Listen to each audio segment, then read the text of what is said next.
আগে যা বলেছি আজ হচ্ছে না হয়নি। আজ থেকে 5 বছর আগে বলেছিলাম তোদের নাগরিকত্ব কেড়ে নেবে, আজকে ঘটছে।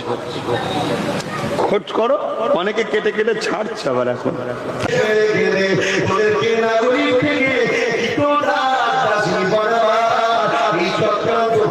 প্রধানমন্ত্রী করতে লেগেছে, ওদেরকে বন্দী করে ক্যাম্পে নিয়ে যাবে, ওই ক্যাম্প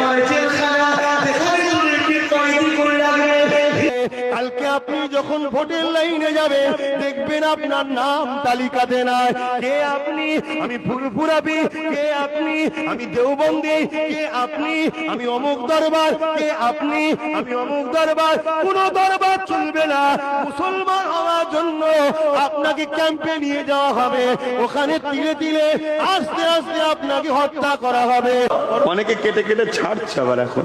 তাদেরকে আমি ধন্যবাদ জানাই যে তোরা মনে রেখেছিস। খোঁজ করো।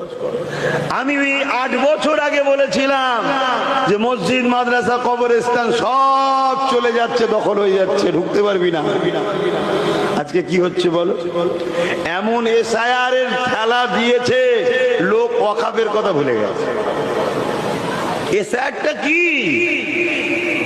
চাকরির আন্দোলনকে রুখে দাও, ওয়াকফের আন্দোলনকে রুখে দাও, ওবিসি